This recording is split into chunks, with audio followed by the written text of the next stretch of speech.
এই মুভির শুরুতে আমরা একটা ট্রেনকে দেখতে পাই, যেটা কিনা একটানা 17 বছর ধরে অনবরত চলছে। কিন্তু কেন চলছে?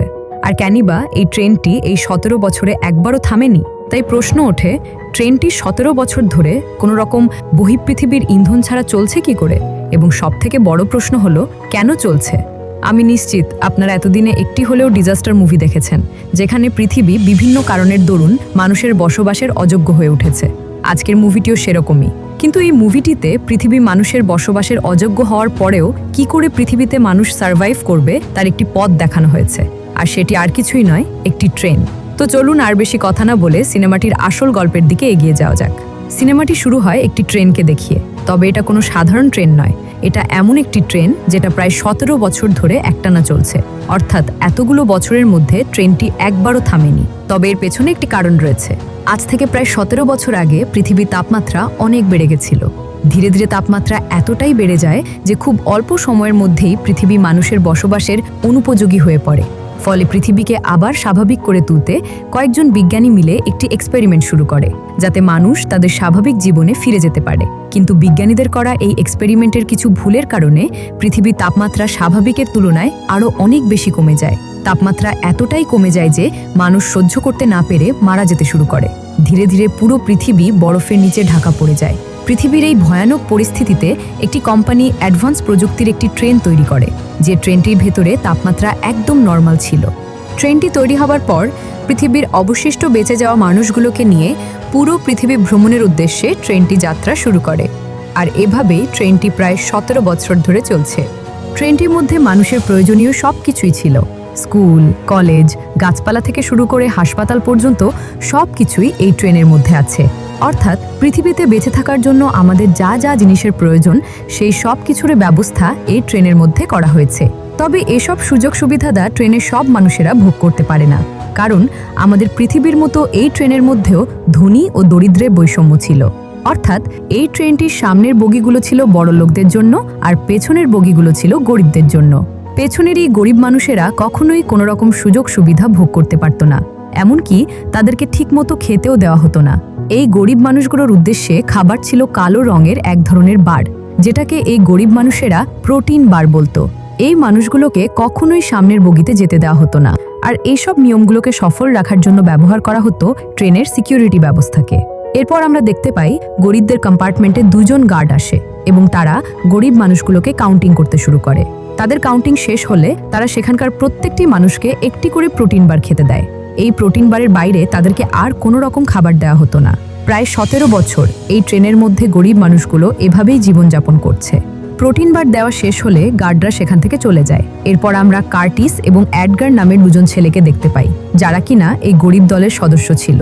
গার্ডরা চলে যাওয়ার পর তারা 2 জন মিলে প্রত্যেকের প্রোটিন বার চেক করতে থাকে। আসলে প্রতিদিন তারা যে কোনো একটি প্রোটিন বারের মধ্যে একটি করে মেসেজ খুঁজে পেত, যেখানে তাদের জন্য কিছু ক্লু থাকতো। তাই তারা আজকের প্রোটিন বারগুলোকে পর্যবেক্ষণ করে মেসেজ খুঁজছিল। তখন সেখানেই থাকা তানিয়া নামের একজন মেয়ে তাদেরকে জানায়, তোমরা যে প্রোটিন বারকে খুঁজছো সেটা আমার ছেলে টিমের কাছে আছে। কিন্তু টিম 5 বছরের একটি ছোট্ট বাচ্চা, তাই সে কার্টিসকে তার প্রোটিন বারটিকে দিতে চাইছিল না। তখন কার্টিস টিমকে ভুলিয়ে ভালিয়ে প্রোটিন বারটিকে নিয়ে নেয়। এরপর সেই প্রোটিন বারের মধ্যে কার্টিস একটি ছোট্ট ক্যাপসুল খুঁজে পায় এবং সেই ক্যাপসুলের মধ্যে প্রতিবারের মতো একটি মেসেজ ছিল। কার্টিস দেখতে পায় আজকের মেসেজে ছিল 3টি শব্দের একটি সংকেত, যা যথাক্রমে NAM। আসলে কোনো এক অজানা ব্যক্তি সামনের বগি থেকে তাদেরকে, মানে গরিবদেরকে, গোপনে গোপনে এভাবেই প্রতিদিন মেসেজ পাঠায়। আর এটা করবার উদ্দেশ্য কি তা আমরা ভিডিও শেষে ঠিক জেনে যাব। যাই হোক, কার্টিস এখন সংকেতটিকে নিয়ে একজন বৃদ্ধ লোকের সাথে দেখা করে। এই বৃদ্ধ লোকটির নাম গিলিয়াম, যার একটি হাত নেই।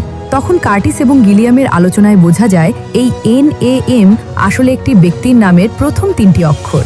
ব্যক্তিটির নাম নামগুন মিনশু। এই নামগুন মিনশু আসলে একজন বড় সিকিউরিটি এক্সপার্ট, মানে যে ঠিক করত ট্রেনের নিরাপত্তা কিভাবে চলবে। কিন্তু সে বর্তমানে জেলে রয়েছে। আজকের পাওয়া সংকেত থেকে কার্টিস গিলিয়াম ধরেই নেয় এই নামগুন মিনশুই তাদেরকে এতদিন মেসেজ পাঠিয়ে যাচ্ছে। তাই তাদের ধারণা হয় এই নামগুন মিনশুই কোনোভাবে তাদেরকে, মানে গরিব দলকে সাহায্য করতে চাইছে।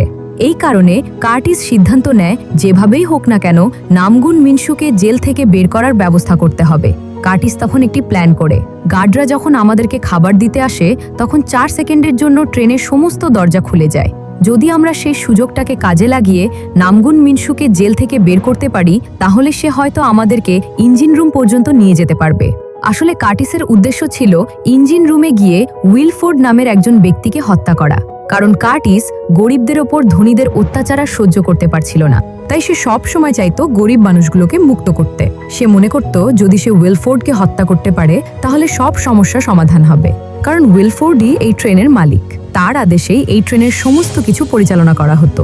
পরের দৃশ্যে আমরা অনেকগুলো গরিব বাচ্চাদেরকে দেখতে পাই, যাদেরকে ট্রেনের কয়েকজন গার্ড কাউন্টিং করছিল। তাদের গোনা শেষ হলে তারা সেখান থেকে বাচ্চাগুলোকে নিয়ে যেতে চায়, কিন্তু বাচ্চাগুলোর মা বাবা কোনোভাবেই তাদের বাচ্চাগুলোকে নিয়ে যেতে দিতে চাইছিল না। ঠিক এমন সময় সেখানে একজন মহিলা চলে আসে, যে কিনা বাচ্চাদের মেজারমেন্টের কাজে নিযুক্ত ছিল। মহিলাটি এসে অ্যান্ড্রুর ছেলে অ্যান্ডি এবং তানিয়ার ছেলে টিমকে জোর করে তার সঙ্গে নিয়ে যেতে থাকে। এদিকে তানিয়া তার সন্তানের জন্য চিৎকার করে কাঁদতে শুরু করে এবং তানিয়া ওই মহিলাটির উপর ভীষণ রেগে যায়, কারণ এইভাবেই গরিব মানুষগুলোর উপর প্রতিনিয়ত অমানবিক আচরণ করা হচ্ছিল। যেমন আজ তাদের সন্তানকেই তাদের থেকে ছিনিয়ে নেওয়া হচ্ছে। এদিকে যখন অ্যান্ড্রুর কাছ থেকে তার সন্তানকে ছিনিয়ে নিয়ে যাওয়া হচ্ছিল তখন অ্যান্ড্রুর সহ্যের বাঁধ ভেঙে যায়। তখন সে ওই মহিলাটির উপর একটি জুতো ছুঁড়ে মারে। এই দৃশ্য দেখে সেখানে থাকা সকলেই অনেক অবাক হয়ে যায়, কারণ এই ট্রেনে উচ্চবিত্তদের বিপক্ষে কোনো পদক্ষেপ নেওয়া মৃত্যুর চাইতে কম কিছু না। কিন্তু অ্যান্ড্রুর ক্ষেত্রে এটা আরও বেশি ভয়ানক ছিল, কারণ বাচ্চাটিকে ওই মহিলাটি নিয়ে যাওয়ার পর ট্রেনের কিছু কর্তৃপক্ষ সেই কম্পার্টমেন্টে আসে। তারা গরিবদের কম্পার্টমেন্টে এসে অ্যান্ড্রুকে একটি দৃষ্টান্তমূলক শাস্তি দিতে শুরু করে। আর সেই শাস্তি ছিল অ্যান্ড্রু যে হাত দিয়ে ওই মহিলাটিকে জুতো ছুঁড়ে মেরেছিল সেই হাতটাকে ট্রেনের বাইরে একটি ছিদ্রের মাধ্যমে বার করে আটকে দেয়। ট্রেনের বাইরে প্রচণ্ড ঠান্ডার কারণে সেই হাতটা বরফে পরিণত করা হয়। আর এই শাস্তিটি দেওয়া হয়েছিল সমস্ত গরিব দলের সামনে। ট্রেনের কর্তৃপক্ষ এসে তাদেরকে এটা বুঝিয়েও দেয় এরকম ঘটনা পরবর্তীতে ঘটলে এর থেকেও বেশি ভয়ঙ্কর শাস্তি তাদেরকে দেওয়া হবে। পরের দিন সকালে প্রতিদিনের মতোই ট্রেনের গার্ডরা তাদেরকে প্রোটিন বার দিতে আসে। তবে আজকে কার্টিস একটি জিনিস লক্ষ্য করে। সে গার্ডদের একটি কথা শুনতে পায়, যেখানে একটি গার্ড আরেকজন গার্ডকে বলছে, এই বেকার বন্দুকটাকে ফেলে দাও। এই বিষয়টি নিয়ে কার্টিস গিলিয়ামের সাথে আলোচনা শুরু করে। কার্টিস অনুমান করে আসলে ওই বন্দুকে কোনো গুলি নেই। উইলিয়াম তখন জানতে চায়, কেন তোমার এরকম অনুমান? তখন কার্টিস বলে, আজ থেকে 4 বছর আগে আমরা গরিবের দল যখন ওই ধনীদের বিরুদ্ধে বিদ্রোহ করেছিলাম তখন তারা আমাদের বিরুদ্ধে গুলি চালিয়ে সব গুলি শেষ করে ফেলেছিল। আর এখন তারা আমাদেরকে শুধুমাত্র ভয় দেখানোর জন্যই এই নকল বন্দুকগুলো ব্যবহার করছে। কার্টিস এবং গিলিয়ামের এই আলোচনা থেকে বোঝা যায় যে কার্টিস চায় খুব তাড়াতাড়ি ওই ধনী ব্যক্তিদের বিরুদ্ধে বিদ্রোহ শুরু করতে। কিন্তু তার একটি আশঙ্কা ছিল যে আগের দিন রাতেই অ্যান্ড্রুর সাথে হওয়া ঘটনা থেকে বাকি সমস্ত গরিব মানুষেরা প্রচণ্ড ভয় পেয়ে গেছে এবং তার কথাকে ভিত্তি করে আসলেই যে গার্ডদের বন্দুকে গুলি নেই এটা মেনে নেওয়া সব গরিবদের পক্ষেই অনেকটা কঠিন হবে। এরপর আমরা ভিক্টর নামক একজন ব্যক্তিকে দেখতে পাই, যে কিনা একজন চিত্রশিল্পী ছিলেন এবং সে খুবই সুন্দর ছবি আঁকত। এখন সে তানিয়ার ছেলে টিম এবং অ্যান্ড্রুর ছেলে অ্যান্ডির ছবি আঁকছিল। ছবিগুলো সম্পূর্ণ হবার পর সে তানিয়া এবং অ্যান্ড্রুকে সেই ছবিগুলো দিয়ে দেয়, কারণ তারা দুজনেই তাদের সন্তানকে না দেখতে পেয়ে প্রায় পাগলের মতো হয়ে যাচ্ছিল। আর এই কারণেই ভিক্টর সেই ছবিগুলো এঁকেছিল, যাতে অ্যান্ড্রু এবং তানিয়ার মন কিছুটা শান্ত হয়। কিন্তু এই ঘটনা বা এই দৃশ্য দেখবার পর ওই কম্পার্টমেন্টে থাকা সকল গরিব মানুষ চিন্তা করতে শুরু করে যে এভাবে তো আর জীবন চলবে না, তাদের সবাইকে কিছু একটা করতেই হবে, এই অন্যায়ের বিরুদ্ধে রুখে দাঁড়াতেই হবে। আর এই ইমোশনটাকে কাজে লাগিয়ে কার্টিস সবাইকে নিয়ে একটি বিশাল হাতিয়ার তৈরি করে। এই হাতিয়ারটা এতটাই চড়া ছিল যে ওই 4 সেকেন্ডের জন্য দরজাটি খোলবার পর যদি হাতিয়ারটিকে কম্পার্টমেন্ট ভেদ করে অন্য কম্পার্টমেন্টে চলে যাওয়া যায় তাহলে ট্রেনটির অটোমেটিক দরজাগুলো ওই হাতিয়ারটির দুপাশে এসে আটকে যাবে। হাতিয়ারটি এতটাই শক্ত ছিল যে দরজাগুলো সেটাকে ভেদ করতে পারবে না। ফলস্বরূপ গরিব মানুষগুলো সহজেই ওই গ্যাপ থেকে একটি কম্পার্টমেন্ট থেকে অন্য কম্পার্টমেন্টে প্রবেশ করতে পারবে। পরের দিন সকালে আবার দুজন গার্ড তাদেরকে প্রোটিন বার দিতে আসে। তখন সেখানে থাকা সকলে পিছিয়ে গেলেও কার্টিস পেছায় না, বরং সে সাহস করে সামনের দিকে এগিয়ে যেতে থাকে। এরপর কার্টিস একজন গার্ডের সামনে আসে এবং সেই গার্ডের হাতে থাকা বন্দুকটিকে নিজের কপালে তাক করে। আসলে কার্টিস প্রমাণ করতে চাইছিল যে গার্ডদের হাতে থাকা বন্দুকগুলো নকল, অর্থাৎ এই বন্দুকগুলোতে কোনো প্রকার বুলেটই নেই। তাই কার্টিস সময় নষ্ট না করে নিজেই সেই বন্দুকের ট্রিগার প্রেস করে দেয়, কিন্তু বন্দুকের মধ্যে থেকে কোনো প্রকার বুলেট বের হয় না। তখন কম্পার্টমেন্টে থাকা সবাই বুঝতে পারে যে কার্টিসের কথাই সত্যি, অর্থাৎ গার্ডদের বন্দুকগুলো নকল। ফলে তাদের সবার মনে প্রচণ্ড সাহস চলে আসে আর তারা সবাই মিলে বিক্ষোভে ফেটে পড়ে। তাই তারা একসঙ্গে গার্ডদের উপর আক্রমণ করে দেয় আর তাদের তৈরি সেই হাতিয়ারটির মাধ্যমে তারা সেখানকার সব দরজা খুলতে থাকে। আর এভাবে করেই তারা সবাই ট্রেনের মধ্যে থাকা সেই জেলের ভেতরে চলে আসে, যেখানে মিনশুকে বন্দি করে রাখা হয়েছে। এই জেলখানাটি সাধারণ জেলের মতো ছিল না। এই জেলখানায় মানুষকে অজ্ঞান করে লোহার একটি বক্সের মধ্যে বন্দি করে রাখা হতো। তারা সবাই এখানকার একটি বক্সের মধ্যে থেকে মিনশুকে বের করে। প্রত্যেকের মতোই এখানে মিনশুকে অজ্ঞান করে রাখা হয়েছিল। তাই মিনশুর জ্ঞান ফেরানোর জন্য কার্টিস মিনশুর নাকের সামনে একটি ক্রোনল ধরে, ফলে সঙ্গে সঙ্গেই মিনশুর জ্ঞান ফিরে আসে। আসলে ক্রোনল হলো এক ধরনের ড্রাগ। এরপর কার্টিস জিজ্ঞাসা করে, আপনি কি কং মিনশু? আপনি কি এই ট্রেনের দরজা এবং অন্যান্য সিকিউরিটি সিস্টেম তৈরি করেছেন? এর উত্তরে মিনশু হ্যাঁ বলে। তখন কার্টিস তার কাছে সাহায্য চায়। কার্টিস বলে, আপনি কি জানেন যে আমাদের উপর কতটা অত্যাচার হচ্ছে? প্রতিটি মুহূর্তে আমাদেরকে আতঙ্কে থাকতে হয়। এমনকি আমাদের 3 বেলা ঠিকমতো খেতেও দেওয়া হয় না। আমরা কি মানুষ নই? আমাদের কি কষ্ট হয় না? আপনি যেহেতু এখানকার সিকিউরিটি সিস্টেমগুলো তৈরি করেছেন, তাই আপনি আমাদেরকে সাহায্য করতে পারবেন। আমরা সবাই এই নির্যাতন থেকে মুক্তি পেতে চাই। আর আপনি যদি আমাদেরকে সাহায্য করতে রাজি না হন, তাহলে আমরা আপনাকে আবারও বন্দি করে রাখব। কিন্তু যদি আমাদেরকে আপনি দরজা খুলতে সাহায্য করেন, তাহলে প্রতিটি দরজা খুলবার বিনিময়ে আমরা আপনাকে একটি করে ক্রোনল দেব। এ কথা শুনে মিনশু রাজি হয়ে যায়। এরপর প্রথমেই মিনশু সেখানকার একটি লোহার বাক্স খোলে, যে বাক্সটির মধ্যে ওয়ানা নামের একটি মেয়ে রয়েছে। আসলে ওয়ানা হলো মিনশুর মেয়ে, আর এই মেয়েটির জন্ম এই ট্রেনের মধ্যেই হয়েছিল। বর্তমানে ওয়ানার বয়স 17 বছর এবং ওয়ানার মধ্যে এক অদ্ভুত ধরনের শক্তি রয়েছে। ওয়ানা যে কোনো বন্ধ দরজার বাইরে থেকেই বলে দিতে পারে দরজার ওপাশে কি রয়েছে। এরপর ওয়ানা নিজের এই শক্তির প্রমাণ সবাইকে দেখায়। মিনশু তাদের সবাইকে বলে, সামনের দরজাগুলো খুলতে হলে আমার মেয়ে সব থেকে কার্যকরী ভূমিকা পালন করবে, তাই ওয়ানাকে আমাদের সাথে নিয়ে যেতে হবে। এরপর মিনশু কার্টিসকে বলে, প্রতিটি দরজা খুলবার বিনিময়ে আমাকে 2টো করে ক্রোনল দিতে হবে। কার্টিস তখন মিনশুর কথায় রাজি হয়ে যায়। এরপর মিনশু সামনের দিকে এগিয়ে আরও একটি দরজা খুলতে থাকে। এদিকে ওয়ানা সেই দরজাটি দেখে বলে, এই দরজার অপর প্রান্তে একদম খালি রয়েছে, অর্থাৎ এর পরের বগিটি সম্পূর্ণ ফাঁকা, তাই তোমরা নিশ্চিন্তে সেখানে যেতে পারো। ওয়ানার কথা শুনে মিনশু সঙ্গে সঙ্গেই দরজাটিকে খুলে ফেলে, আর তারা সবাই সেই বগিতে প্রবেশ করে। এখানে এসে তারা বগিটির সব জানলা খুলে দেয়, আর প্রায় 17 বছর পর তারা প্রথমবারের মতো পৃথিবীর আলো দেখতে পায়। বাইরের তীব্র আলোর কারণে তারা ঠিক মতো চোখ খুলতে পারছিল না, কিন্তু কিছুক্ষণ পরে যখন আলো চোখে সহ্য হয়ে যায়, তখন তারা বাইরের দৃশ্য দেখতে পায়। তারা দেখে 17 বছর পরেও পৃথিবী এখনো বরফের চাদরে ঢাকা রয়েছে। এরপর মিনশু পরবর্তী দরজা খোলে, আর সেখানে তারা পল নামের একজন ব্যক্তিকে দেখতে পায়। তাই গরিব মানুষদের সঙ্গেই থাকতো, কিন্তু পরবর্তীতে তাকে প্রোটিন বার বানানোর কাজে নিযুক্ত করা হয়েছে। অর্থাৎ পল এই বগিতে গরিব মানুষদের জন্য প্রোটিন বার তৈরি করত। এখানে এসে কার্টিস অনেক অবাক হয়ে যায়, কারণ সে দেখে বিভিন্ন রকমের পোকা মাকড় দিয়ে প্রোটিন বার তৈরি করা হচ্ছে। অর্থাৎ প্রায় 17 বছর ধরে তাদেরকে এই নোংরা খাবারগুলোই খাওয়ানো হচ্ছে। এই সব কিছু দেখে কার্টিস প্রচণ্ড রেগে যায়। এরপরে পলকে বলে, তুমি জেনে শুনে আমাদেরকে নোংরা খাবারগুলো কিভাবে খাওয়াচ্ছ? তুমিও কি এই বড় লোকদের মতো বিবেকহীন হয়ে গেছো? এই কাজগুলো করতে তোমার লজ্জা করে না? তখন পল কার্টিসকে বলে, শুধুমাত্র তোমরা না, আমি নিজেও এই খাবারগুলো খেয়ে বেঁচে আছি। তোমরা তো না জেনেই খেয়েছো, কিন্তু আমাকে জেনে শুনে এই খাবারগুলো খেতে হয়েছে। এই কথা শুনে কার্টিস বলে, আমি ছাড়া যেন এই বিষয়টি আমাদের দলের কেউ না জানে, কারণ তারা জানতে পারলে না খেয়েই মারা যাবে।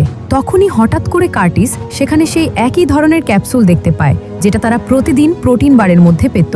কার্টিস তখন পলকে জিজ্ঞাসা করে, এই ক্যাপসুলটি তুমি কোথা থেকে পেয়েছো? তখন পল বলে, আমি ক্যাপসুলগুলোকে এইভাবেই মাটি থেকে কুড়িয়ে পাই, যেমনভাবে তুমি এখন পেয়েছো। আর আমি এই ক্যাপসুলগুলোকে প্রতিনিয়ত কোনো একটি প্রোটিন বারের মধ্যে ঢুকিয়ে তোমাদের কাছে পাঠিয়ে দিই। এরপর কার্টিস তার হাতে থাকা ক্যাপসুলটিকেও খুলে ফেলে, আর এই ক্যাপসুলের মধ্যে থাকা মেসেজে লেখা ছিল ওয়াটার। এটা থেকে তারা বুঝতে পারে যে এবার তাদেরকে সেই বগিটাকে কবজা করতে হবে যেখানে জল রয়েছে। এদিকে কার্টিস ভাবতে থাকে, ধীরে ধীরে এই বগিগুলোকে কবজা করতে পারলেই তারা উইলফোর্ডকে হারিয়ে দিতে পারবে। এরপর মিনশু আরেকটি দরজা খুলতে শুরু করে। ঠিক তখনই তার মেয়ে ওনা তাকে বলে, দরজাটি খোলো না, পেছনে অনেক শত্রু আছে। কিন্তু ততক্ষণে সেই দরজাটি খুলে যায়, আর তারা সবাই দেখতে পায় ওই বগির মধ্যে অনেকগুলো মাস্ক পরা মানুষ রয়েছে, আর তাদের প্রত্যেকের হাতেই একটি করে হাতিয়ার আছে। আসলে এই মানুষগুলো এই বগিটিকে আগে থেকেই পাহারা দিচ্ছিল, আর এরা উইলফোর্ডেরই লোকজন। এরপর দেখতে না দেখতেই গরিব মানুষগুলোর সাথে উইলফোর্ডের লোকজনের মধ্যে ভয়ানক মারামারি শুরু হয়ে যায়। আর এই মারাত্মক মারামারি হবার সময় সেখানে একটি অ্যানাউন্সমেন্ট করা হয়, যেখানে বলা হচ্ছিল এই 17 বছরের মধ্যে প্রায় 18 বার ট্রেনটি পুরো পৃথিবী চক্কর লাগিয়েছে। কিন্তু এই অ্যানাউন্সমেন্টের কোনো প্রভাবই ওই দুই দলের মধ্যে পড়ছিল না। তারা তাদের লড়াই চালিয়ে যাচ্ছিল। ঠিক তখনই সেখানে ম্যাসন নামের একজন মহিলা আসে এই মহিলাটি ছিল উইলফোর্ডের অ্যাসিস্ট্যান্ট। ম্যাসন এখানে এসে কার্টিস এবং তার সঙ্গীদেরকে বলে, পুরো 17 বছর ধরে উইলফোর্ড তোমাদের দেখাশোনা করেছে, তোমাদের তো তাকে ধন্যবাদ দেওয়া উচিত। সে যদি তোমাদেরকে ট্রেনে জায়গা না দিত তাহলে তো তোমরা মারা যেতে। উপকারের প্রতিদানে তোমরা এখন তার বিরুদ্ধে চলে যাচ্ছ। আসলে তোমাদেরকে সাহায্য করাটাই উইলফোর্ডের ভুল ছিল। এখন তোমাদেরকে তোমাদের অন্যায়ের শাস্তি পেতেই হবে। তোমরা কেউ আর বাঁচতে পারবে না। এই কথা বলবার কিছুক্ষণের মধ্যেই আমরা দেখতে পাই সেখানকার সকল গার্ডরা তাদের চোখে নাইট ভিশন গ্লাস পরে নেয়, যাতে করে তারা অন্ধকারে খুব ভালোভাবে দেখতে পারে। কারণ গার্ডরা জানতো যে সামনে একটি অন্ধকার টানেল আসছে, আর এই সুযোগটাকে কাজে লাগিয়ে তারা কার্টিস এবং তার সঙ্গীদের উপর হামলা করবে। কিছুক্ষণের মধ্যেই ট্রেনটি সেই টানেলের মধ্যে প্রবেশ করে, ফলে পুরো ট্রেনের ভেতরে অন্ধকার হয়ে যায়। এর ফলে কার্টিস এবং তার সঙ্গীরা কোন কিছুই দেখতে পাচ্ছিল না। কিন্তু এদিকে সেই গার্ডরা নাইট ভিশন গ্লাস পরে সকল গরিবদের উপর হামলা করতে শুরু করে দেয়। তারা অনবরত তাদেরকে মেরেই যাচ্ছিল। এদিকে গরিব মানুষেরা বুঝতেই পারছিল না যে তাদের এখন কি করা উচিত। তখন কার্টিস সবাইকে মশাল জ্বালাতে বলে। কার্টিসের কথা মতো তারা সকলেই তাদের হাতে মশাল তুলে নেয় এবং সেই আলোতে গার্ডদের সঙ্গে লড়াই করতে শুরু করে। এক পর্যায়ে দেখা যায় কার্টিস এবং তার সঙ্গীরা গার্ডদেরকে হারিয়ে দিয়েছে, অর্থাৎ তারা এই লড়াইয়ে বিজয়ী।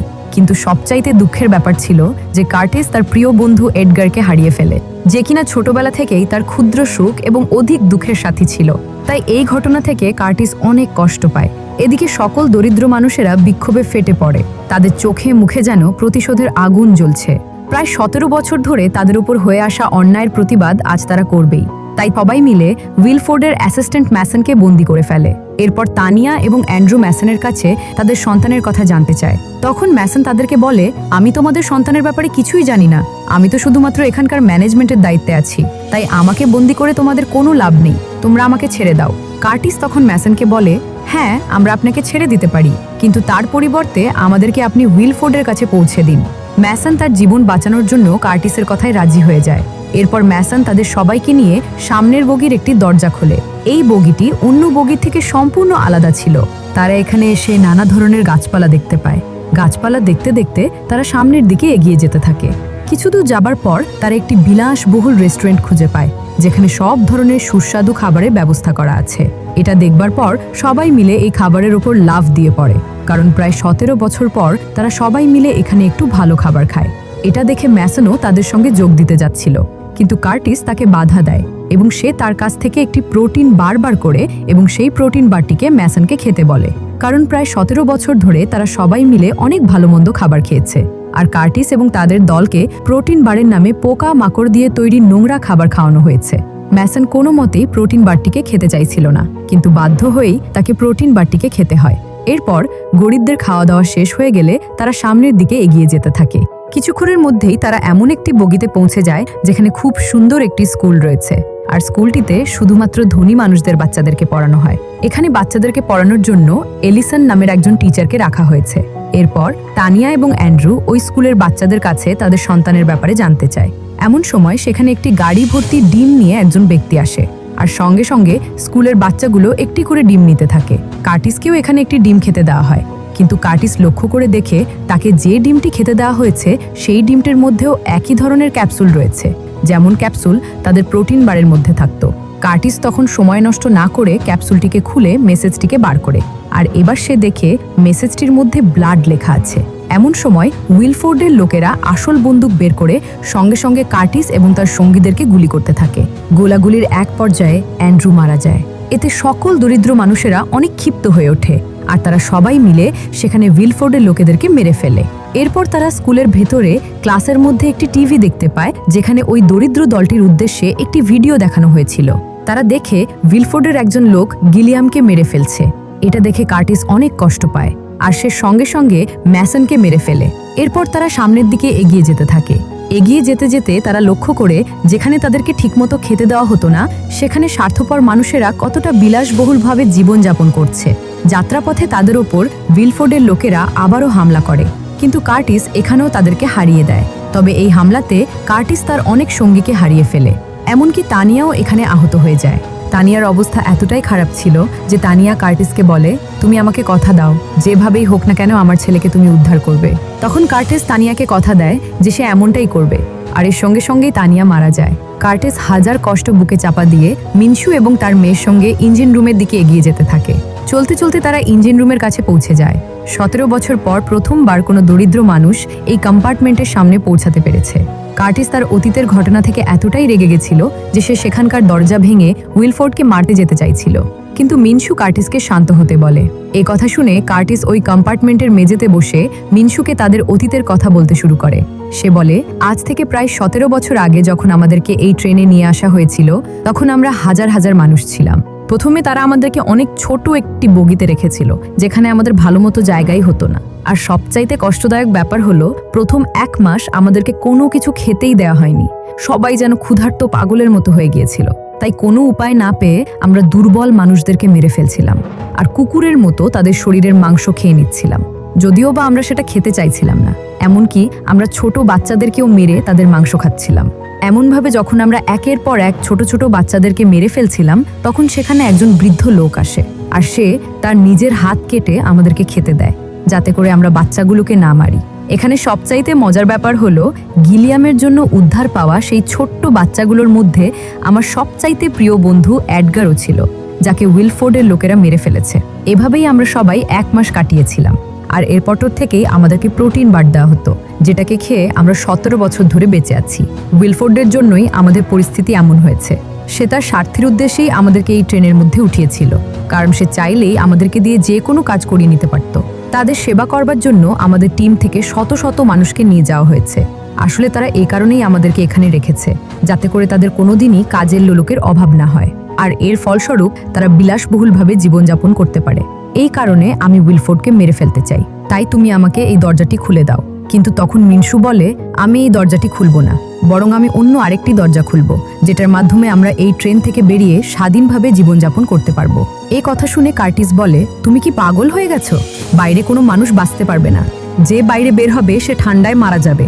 তখন মিনশু বলে, আমি অনেকদিন ধরেই লক্ষ্য করেছি, বাইরের ঠান্ডার পরিমাণ আগের তুলনায় অনেক বেশি কমে গেছে। বরফগুলো গলতে শুরু করেছে। এখন একজন মানুষ চাইলেই সেখানে বেঁচে থাকতে পারবে। এই কথা বলেই মিনশু তার কাছে থাকা ক্রোনলগুলোকে বের করে কার্টিসকে বলে, আমি এই ক্রোনলগুলোকে তোমার কাছ থেকে নেশা করবার জন্য নেইনি, বরং এগুলো দিয়ে অনেক বড় ধরনের বিস্ফোরণ ঘটানো সম্ভব। আমরা যদি চাই তাহলে ট্রেনের মেন দরজায় বিস্ফোরণ ঘটিয়ে ট্রেনটিকে থামিয়ে দিতে পারবো। ফলে আমরা ট্রেনটি থেকে বেরিয়ে স্বাধীনভাবে জীবনযাপন শুরু করতে পারবো। এমন সময় ইঞ্জিন রুমে একজন মহিলা চলে আসে। এটা ছিল সেই মহিলা যে টিম এবং অ্যান্ডিকে তার সঙ্গে নিয়ে গিয়েছিল।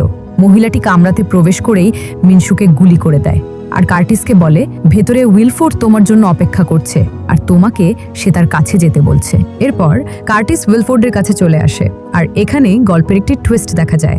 উইলফোর্ড কার্টিসকে বলে, তুমি হলে প্রথম মানুষ যে কিনা এই ইঞ্জিন রুম পর্যন্ত পৌঁছাতে পেরেছো। আসলে যা কিছু ঘটেছে সেই সবকিছুই আমাদের প্ল্যান মোতাবেক ছিল। তখন কার্টিস বলে, আমাদের মানে? উইলফোর্ড বলে, আমার এবং গিলিয়ামের। তখন উইলফোর্ড জানায়, ট্রেনের মধ্যে যেন জনসংখ্যা বৃদ্ধি না পায়, তাই তাদেরকে বাধ্য হয়েই এই কাজগুলো করতে হতো। উইলফোর্ড এবং গিলিয়াম একটি প্ল্যান করে এবং সেই প্ল্যান অনুযায়ী তোমাদেরকে ক্যাপসুলের মাধ্যমে মেসেজ পাঠানো হতো, এবং এই মেসেজগুলো আর কেউ নয়, উইলফোর্ড নিজেই পাঠাতো, যাতে করে এই গরিব মানুষগুলো অত্যাচারের হাত থেকে বাঁচবার জন্য সামনের দিকে এগিয়ে আসে। আর যখনই আমাদের ট্রেনটি টানেলের মধ্যে ঢুকে যাবে, তখনই আমাদের গার্ড অর্ধেক মানুষকে মেরে ফেলবে, যাতে করে জনসংখ্যা বৃদ্ধি না পায়, আর বেঁচে যাওয়া মানুষগুলোকে উইলফোর্ড ভালোভাবে বেঁচে থাকবার সুযোগ দিতে পারে। এমনটাই প্ল্যান ছিল। কিন্তু কার্টিস এই সকল প্ল্যান ভেস্তে দেয়। মশালের হামলার কারণে উইলফোর্ডের অনেক মানুষ মারা যায়, এমনকি কার্টিসের অনেক সঙ্গীরাও মারা যায়। কিন্তু উইলফোর্ডের এত গার্ড মরে যাওয়ার কারণ হিসেবে গিলিয়ামকেই দায়ী করা হয়, এবং সেই কারণে উইলফোর্ডের লোকেরা গিলিয়ামকে মেরে ফেলে। এসব কথা বলবার পর উইলফোর্ড কার্টিসের হাতে আরও একটি ক্যাপসুল দেয়, আর এই ক্যাপসুলটিতে এবার ট্রেন লেখা ছিল। উইলফোর্ড তখন কার্টিসকে বলে, আমার এখন অনেক বয়স হয়ে গেছে, তাই আমি চাই এই ট্রেনটির দায়িত্ব তুমি গ্রহণ করো। আসলেই উইলফোর্ড এটাই চাইতো। অন্যদিকে আমরা মিনশু এবং ওয়ানাকে দেখি, যাদের উপর ধনী লোকেরা হামলা করছে। ওয়ানা ওখান থেকে দৌড়ে কার্টিসের কাছে চলে আসে। এদিকে মিনশু তাদের সঙ্গে লড়াই করতে থাকে। ওয়ানা এখানে কার্টিসের কাছ থেকে একটি দেশলাই চায়, যাতে করে তারা বিস্ফোরণ ঘটিয়ে ট্রেনটিকে থামিয়ে নতুন একটি স্বাধীন জীবনে পা রাখতে পারে। কিন্তু কার্টিস ওয়ানাকে বাধা দেয়। ওয়ানা তখন বাইরে যাওয়ার জন্য সেখানকার ফ্লোরে একটি রাস্তা তৈরি করতে থাকে, আর যখন ওয়ানা ফ্লোরটাকে উপরে তোলে, তখন তারা সেখানে একটি ছোট্ট বাচ্চাকে দেখতে পায়। আর এই বাচ্চাটি হলো তানিয়ার ছেলে তিমি, যে এই ফ্লোরটির নিচে বসে বসে কাজ করছিল। কার্টিস তখন অনেক কষ্ট করে তিমিকে সেখান থেকে বের করে, কিন্তু এই কাজটি করতে গিয়ে কার্টিস তার একটি হাত হারিয়ে ফেলে। উইলফোর্ড তখন কার্টিসকে বলে যখনই ইঞ্জিনে কোনো সমস্যা হয় তখনই তারা পেছনের বগি থেকে বাচ্চাদেরকে ধরে আনে, কারণ ইঞ্জিনের মধ্যে শুধুমাত্র বাচ্চারাই প্রবেশ করতে পারে, আর এই বাচ্চাকে দিনের পর দিন এখানে বসিয়ে রাখা হয় যাতে করে ইঞ্জিনে কোনো সমস্যা না হতে পারে। আর এই কথা শুনে কার্টিস উইলফোর্ডের ওপর অনেক রেগে যায়। তখন কার্টিস চিন্তা করে যে উইলফোর্ডকে মেরে ফেলবে। এদিকে ওয়ানা বাইরে বের হওয়ার জন্য ক্রোনলে আগুন লাগিয়ে দেয়, ফলে সঙ্গে সঙ্গে সেখানে এক বিশাল বিস্ফোরণ ঘটে। এই বিস্ফোরণের কারণে ট্রেনের ইঞ্জিন বন্ধ হয়ে যায়, আর আজ থেকে প্রায় 17 বছর পর, অর্থাৎ 17 বছর ধরে চলতে থাকা সেই ট্রেনটি প্রথমবারের মতো থেমে যায়। এদিকে ট্রেনের মধ্যে অনেক মানুষ মারা গিয়েছিল। উইলফোর্ডও শেষ বিস্ফোরণে মারা যায়। এমনকি কার্টিস এবং মিনশুও তাদের জীবন দিয়ে দেয় এই বিস্ফোরণে। কার্টিস তানিয়াকে কথা দিয়েছিল যে সে যেভাবেই হোক না কেন তার ছেলে তিমিকে বাঁচাবে, আর সে তার কথা রেখেছিল। এদিকে ওয়ানা এবং তিমি সেই ট্রেনের সামনে দাঁড়িয়েছিল। হঠাৎ করেই তারা তাদের সামনে একটি সাদা ভাল্লুক দেখতে পায়। এতে করেই ওয়ানা বুঝতে পারে যে পৃথিবীতে এখন জীবনের অস্তিত্ব টিকিয়ে রাখা সম্ভব। এভাবেই তাদের নতুন এক জীবনের সূচনা ঘটে, আর এখানেই মুভিটি শেষ হয়ে যায়।